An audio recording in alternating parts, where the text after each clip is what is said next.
there, welcome. Are you ready?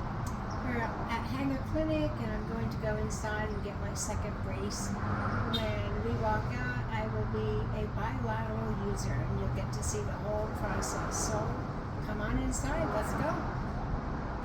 Good to go. Okay, awesome. So we're finally here for the final delivery of the definitive device. So definitive meaning this is the final finished product. So again, they took any modifications and changes I did to her check fitting and they finalized it with the carbon fiber lamination here. So they do multiple layups of carbon fiber for structural integrity, but also keeping it much more lightweight than the trial when Kathy initially tried it.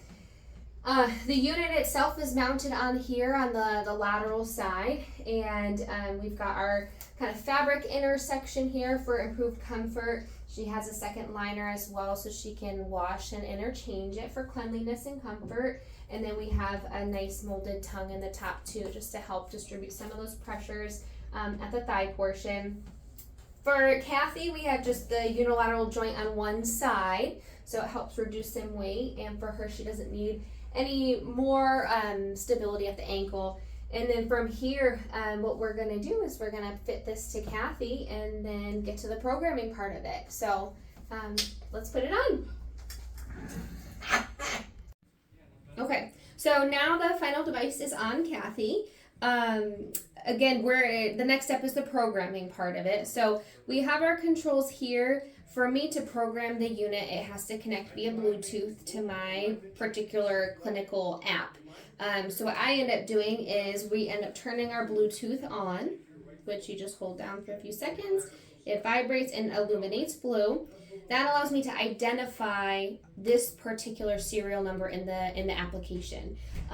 From there, we end up going through a series of calibration steps, so focusing on standing, getting even weight distribution through the unit itself, so it recognizes standing forces through the unit.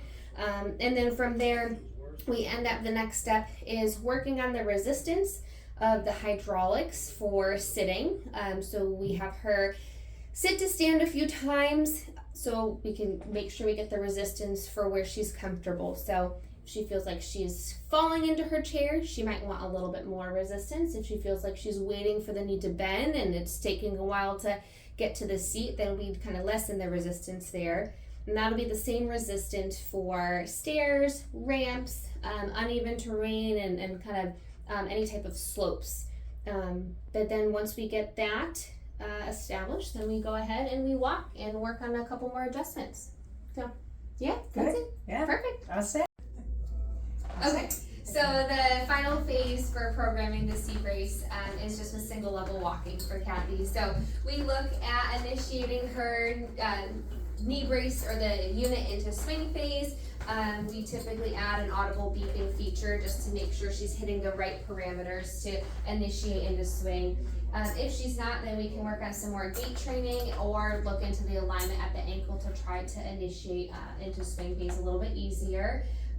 One of the great features with the C-brace is the fact that it offers what's called extension assist. So when patients have quad weakness, of course, that's the same muscle group that you need to extend that leg out in swing phase to normal gait pattern. With weakness, you're not able to do that as efficiently, and so we can fine-tune her swing phase assistance to make her a little bit more stable and secure as she reaches that terminal swing into stance phase. So, but that's pretty much it. Yay. I am now officially a bilateral wearer of C-braces. Woo!